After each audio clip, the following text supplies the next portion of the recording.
Pokemon White Hardcore Nuzlocke with only normal type Pokemon. Can we do it? Let's find out.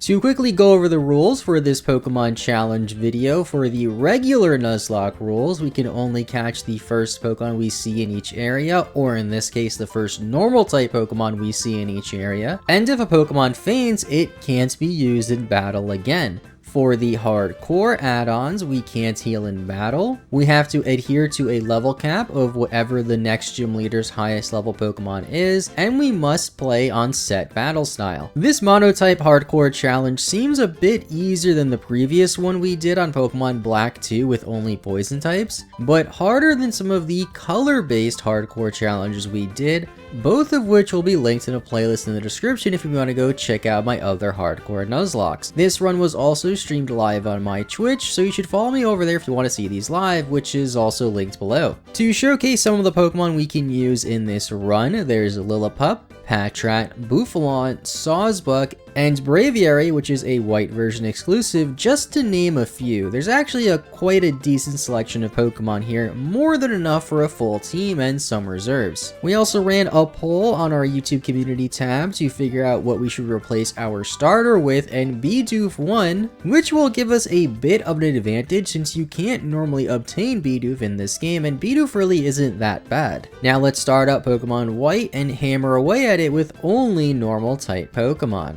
Starting off, I picked the girl character for a change and name our character Pokey, pick the Bidoof as our starter of course, and lay waste to our two rivals Pokemon being a Snivy and a Tepig. I then named Bidoof God since that's what chat wanted, and we continue this nickname trend of gods and mythical creatures and all that by naming our Lillipup Okami, and then using God for the first end fight. On the following route, we find a Patrat, which we caught, and chat wanted me to just name Rat Zodiac since we didn't know what the name of the rat on the Chinese Zodiac was, and we wanted to go with a Zodiac theme possibly at this point. But once in Starvation Town, we have another rival battle against Cheren. The level cap is level 14, and Cheren's Pokemon are only level 8, so this goes by very smoothly. And then we have to go and fight Silence since technically our Bidoof replaced Oshawott. I was a bit scared for his motley crew of Pokemon going for a workup, and I didn't really have much of a plan going into this fight, other than going for some Leers here and there with Okami since it has a higher attack stat than Bidoof. We're able to take out his lead Lillipup by only taking 10 damage, and then he sends out his ace Pokemon Pansage. I decide to go for Leer first here, and then Tackle as he works up twice, and unfortunately Tackle does just under half damage. I go for Leer again, thinking the next Tackle should definitely knock it out and bypass his potion, but instead he goes for Vine Whip and knocks out Lillipup. I really didn't think this would kill. I probably should have had my damage calcs up for this, but I didn't even do any damage calcs at this point yet. And losing one of the best Pokemon we can obtain this early on really stinks, but we can at least send out God, which hits Pansage to 1 HP, then gets knocked down to only 3 HP itself before we're able to knock it out, giving us our very first gym badge. On the next route, Bidoof evolves into Bibarel, and I didn't really realize it evolved this early on. And we also catch a P-Dove that I named Phoenix. Then we can go back into the Dream Yard for an Audino. I caught it and named it Anubis. This brings our crew of Pokemon to 4 now, which really isn't too bad, and now we have to prepare for Lenora's normal type gym where the level cap is level 20. Before we can fight Lenora, we have a quick fight against N in front of the gym, which isn't too bad since his team is pretty low leveled, and for Lenora I give our team some Chesto Berries to counter her Watchog's Hypnosis attack and lead with Bibarel again to get off some workup. With Simple we get +2 attack, which is pretty insane, but her lead Herdier has Intimidate to cancel out one workup. We're able to hammer away at the Herdier though and knock it out with only 11 HP remaining, much less than I would have liked for her Watchog. Since it's faster than us, I don't want to risk anything, so I go into Audino to skillfully dodge a Hypnosis, and since I have the Chesto Berry, I am safe to take another Hypnosis. I then go for Growls and Attract to slow it down, then Dispatch her with a few secret powers to collect our second gym badge. Not much happens between now and Castelia City, and once we make it into Castelia City, we have to prep for Berg and his bug type team, so having a Tranquil on our team seems great, except for his part rock-type Pokemon Dwebble with Rock Throw. I figure our best plan is to lead with Bibarel again on his Whirlipede, go for some workups, and then hopefully he goes into his Dwebble right after we knock it out so we can Water Gun it for the KO, then go into Tranquil on his final Pokemon being Levani to hit it for 400% damage. He goes right into Levani after we knock out Whirlipede though, and then he goes for Razor Leaf and gets a critical hit to knock out Bibarel, and after calcing it out, that crit definitely mattered, meaning God is dead. I resort to Tranquil to take out the Levani, and then Watchog for his Dwebble. Watchog is surprisingly tanky and has Super Fang to help it get down to 25% health after 2 hits, and then Crunch to finish it off. We did lose our best Pokemon in Bibarel here, but considering it's a Pokemon we technically shouldn't have been able to have, I don't really feel so bad about it. Audino has proven to be pretty good as well, and Watchog has been getting a lot better too. I then accidentally stumble upon a Bianca fight that I did not prepare for at all. I had Watchog in the lead for her Herdier to chip away at it a little bit, and then I go into Audino to finish it off. Her Munna comes in and yawns, but luckily Audino still has the Chesto Berry to counter it, then comes in Pignite, a part fighting type Pokemon. I really don't want to lose our Audino here, and we can't attract it, so I just go for a few growls. I feel safe enough after a couple of growls to switch into Tranquil to take a hit, and here she keeps going for Flame Charge, but she gets a critical hit and knocks us from 65 HP all the way down to 20 HP. This was a pretty massive crit since the following Flame Charge only does 9 damage, and I'm able to take another Flame Charge after that even. And when Pignite gets to a point where I think it'll die to a quick attack since it's in the red, it lives with only 1 HP and knocks out our Tranquil. This is another annoying loss, but we can at least get a Braviary relatively soon to sort of replace it. Audino is then able to finish off her Pignite though since it was at really low HP, narrowly allowing us to escape this pretty close fight. For this Cheren fight, we only have 2 Pokemon in Watchog and Audino left on our team. Cheren doesn't have a Pignite, which helps us out a little bit, but he does have 4 Pokemon, and we will be battling with the Sandstorm up, causing us to take more damage each turn. I figured that leading with Watchog and going for a Super Fang or 2 followed by a Crunch should deal with most of his team members, but I missed the Super Fang on the first turn. On the following turn, I go for another Super Fang, and you guessed it, I missed again, causing us to take way more damage than we should have in order to knock out his lead Pidove. I then switch into Audino and try to abuse its Regenerator ability to heal some damage when we switch in and out, but missing our first 2 moves really set us back in this fight. Eventually I get to a point where I feel like I have to switch to Watchog and let it die since it only has 3 HP left and Audino is more valuable to our team right now, but when I try to switch, his Liepard goes for Pursuit instead, knocking out the Audino, somehow predicting I would switch. Then shortly after that, we have to send out our only other Pokemon, being Watchog with 3 HP, and it dies, leading us into attempt number 2. This time I just picked the boy character, named ourselves C, and get to the first gym battle in a very similar manner to our first attempt. The big difference here is our Bidoof doesn't have the simple ability this time, and I know the power of going for Leers against some of these gym fights. In the first gym fight, I lead with Lillipup that we named Cerberus this time around to take out the gym leader's Lillipup without taking any damage. Then on Pansage, I go for Leer as he workups, then Tackle to do just under half damage. I don't want to risk going for a Tackle, having him live with like 1 or 2 HP and then going for a potion, so I go for another Leer to ensure the next Tackle would KO. The Pansage goes for Vine Whip and I take just under half damage. We're slower, so we have to take another hit, meaning if the previous Vine Whip was a really low roll and the next Vine Whip is a super high roll, there is a chance we could die. Fortunately, we do live the second Vine Whip and knock out the Pansage to get our first gym badge. This is a great improvement over our first attempt since we lost Lillipup to the first gym leader that time. We then go and catch an Audino, and Lillipup and Bidoof end up evolving. Herdier has the Intimidate ability now, which makes these team plasma fights and rival fights much easier at cutting their Pokemon's attack by a bit, and although the end fight in front of Lenora's gym scares me a little bit since he has a Timber, we're still able to escape victorious. We now have to prepare for Lenora's normal type gym, and with Herdier on our side, I think this should go pretty well. I then did a geography test before fighting Lenora since chat said I wouldn't be able to get more than 30 states correct on a US map, and I ended up getting 49 out of 50 because I mixed up Kansas and Nebraska, so take that, chat.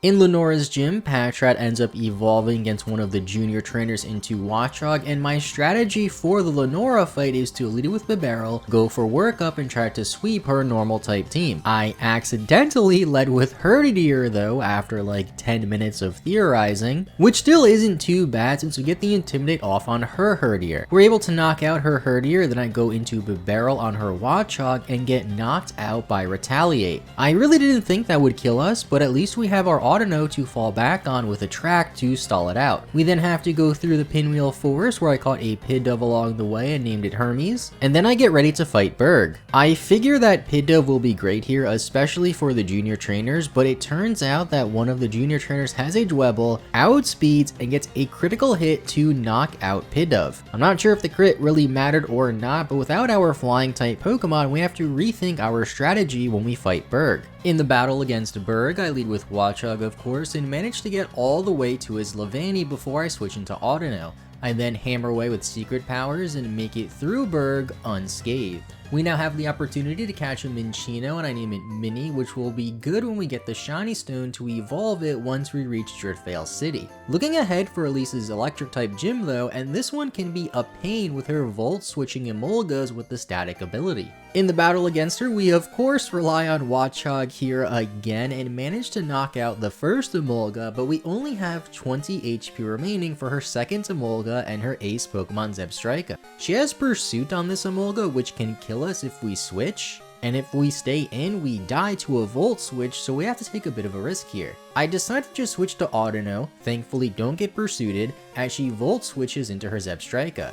I click return for what looks like it'll be a 3-hit KO, although it might put her in potion range. I secret power to get around the potion, then get hit with a Spark critical hit to knock out Audino. This was our biggest defensive anchor on the team and probably the best defensive Pokemon we can catch in this entire run, so losing it like this is pretty horrendous, so I go into Herdier to revenge crit the Zebstrika and put Emolga in range to be two-shotted. I click return as she Volt switches, and yeah, another critical hit in this battle that takes out Herdier.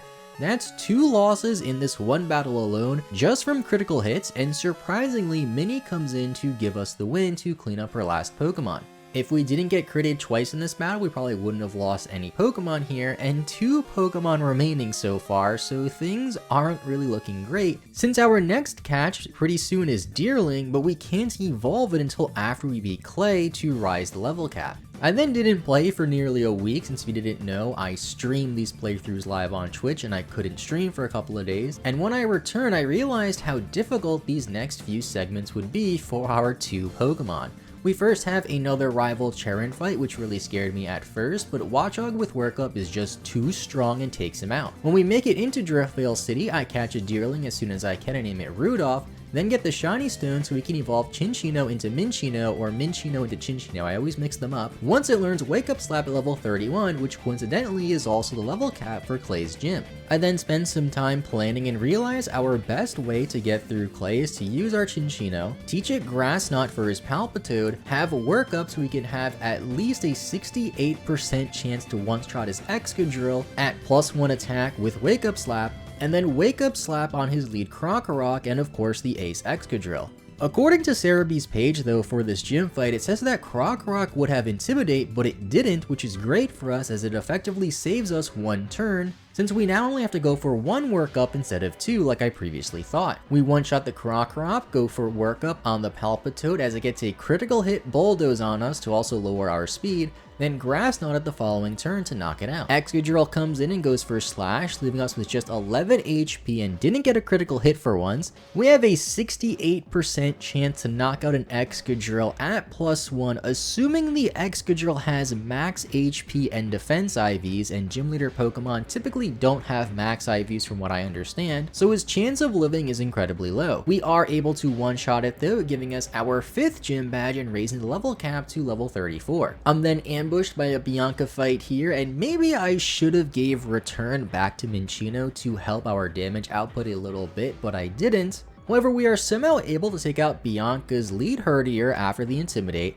her Panpour, and her part fighting type Pignite pretty easily, as Pignite didn't go for any fighting moves. The Pokemon that really gave us trouble was Musharna of all things. I had to switch to Watchog since Mini got pretty low here, and because Watchog has Crunch, it can Type Trumpet. Our first Crunch does just over half and looks like it'll be a 2-hit KO as we get crit by a Psybeam but still live. There have been way too many crits for my liking lately, and to top it all off, she somehow lives a second Crunch with 1 HP, then knocks out Watchog. We must have gotten a super low roll here or something, but at least our Deerling with the Eviolite item in hand has Feint Attack to knock it out, putting us back to only having 2 Pokemon again. I don't think this game wants us to have more than 2 Pokemon at any given point for very long.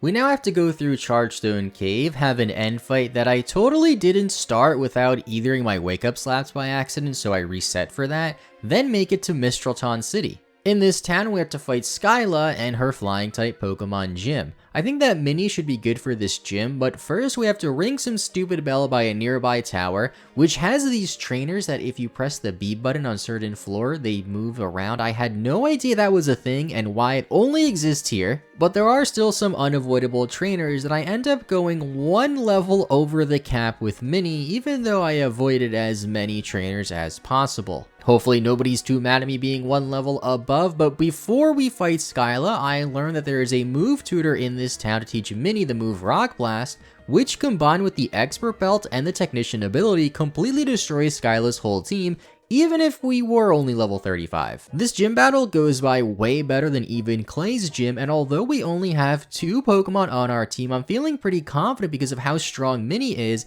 and although I haven't showed it too much in this video, Salzbook has been great against a bunch of random trainers. It's just not great right now because we just faced a flying type gym, and then we have an ice type gym right after. Then all of a sudden, all that confidence completely vanishes when I run into a trainer with a throw in the Twist Mountain that has the move Revenge to cause us to wipe. Fighting type Pokemon are not fun. On to attempt number 3, I guess, and I'll just brush past most of the details in this attempt until we reach Twist Mountain again. Things go by pretty well this time. I forgot the nicknames of our Pokemon though on this attempt, so we have a few new ones you'll probably see on screen soon enough. And we managed to get the first badge with our Leer strategy and lose our Pidove to N in front of Lenora's gym like 5 minutes after we caught it.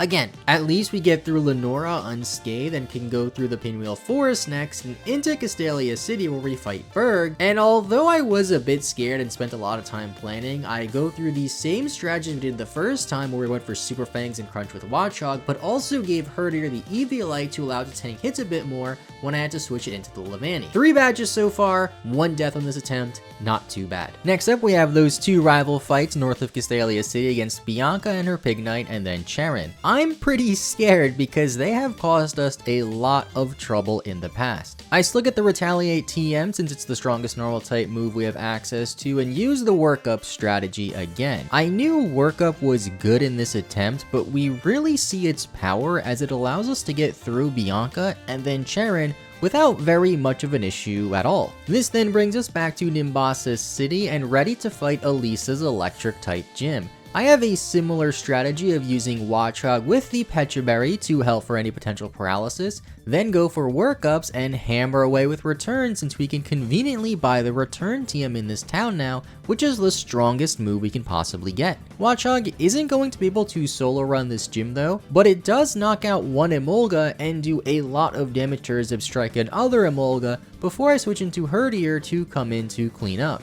Into Driftvale City, we pick up a Deerling again, which I named Sven, and also get the Shiny Stone to evolve Minchino into Chinchino, or maybe it's Chinchino into Minchino. I keep mixing them up because they're such similar names. Either way, we can now plan for Clay, and our plan is to use Mini the Chinchino again with Grass Knots and Wake Up Slap to take care of his team, which is kind of funny because I remember on the last attempt I was so scared for Clay and spent so much time prepping for him just to beat him really easily on this attempt. Then right before the next Bianca fight, as we leave the town, our Herdier evolves into Stoutland and lays waste to Bianca in 2 shakes of a lamb's tail.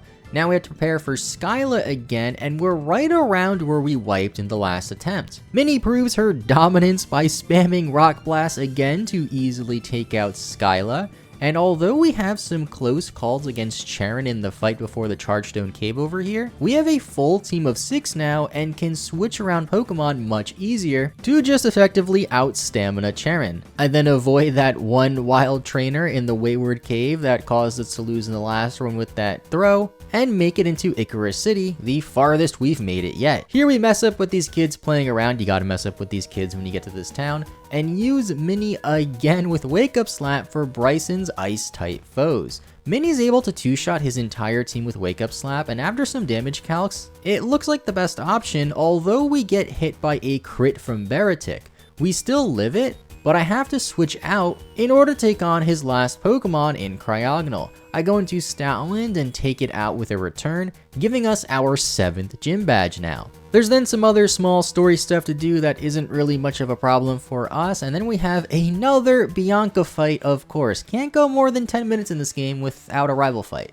She has an Emboar this time, but it's raining and she has no fighting type moves, so I lead with Stoutland on her Stoutland, and since we're a bit higher level and we outspeed, we take it out. On Emboar, I go to our trusty Bibarel and try to knock it out with Surfs, but Takedown does nearly half damage to us. She doesn't have any fighting type moves, so I just stay in and go for Surf again, and thanks to the rain boosting it, we knock out Emboar. The next couple of Pokemon on our team go down a bit easy, with even Sven the Sawsbuck coming in at times since I've barely used this thing, but then her Musharna gives us a lot of trouble, which I didn't anticipate.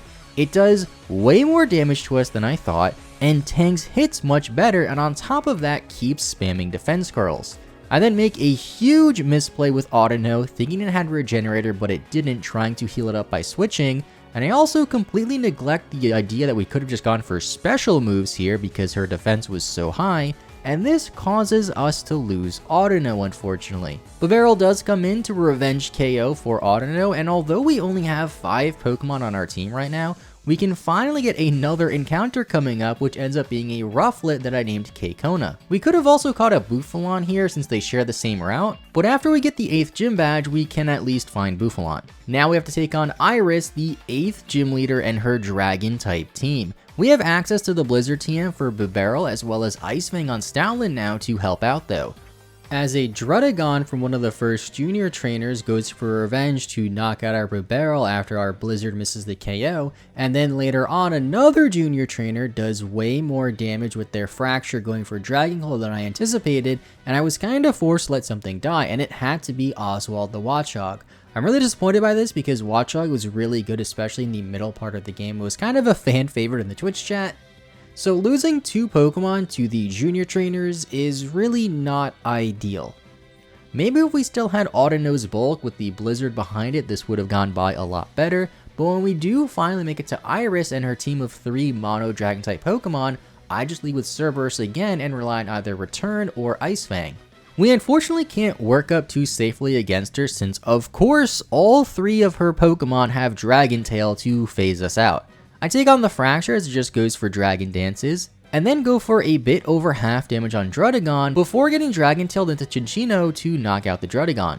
Next comes in her ace Pokemon Haxorus, and it has Dragon Dance to make things even scarier. She goes for Slash though, gets a critical hit on Cinccino, and knocks us out. It has about 2/3 HP remaining, and assuming my calcs were correct, we only had a 50% chance of dying to a Slash critical hit, which makes things even sadder for me. But I can go to Stoutland to get the Intimidate, lower her attack, and then knock it into the red after 1 return. She then goes for a Dragon Dance again though, allowing us to take her out on the following turn. Before the Elite Four though, we have one last rival fight against Cheren. His team is pretty good all around, but we basically just have 2.5 Pokemon since this Rufflet won't evolve until right before the Elite Four. I led with Stoutland in this fight of course on his Unpheasant and take it out without taking any damage.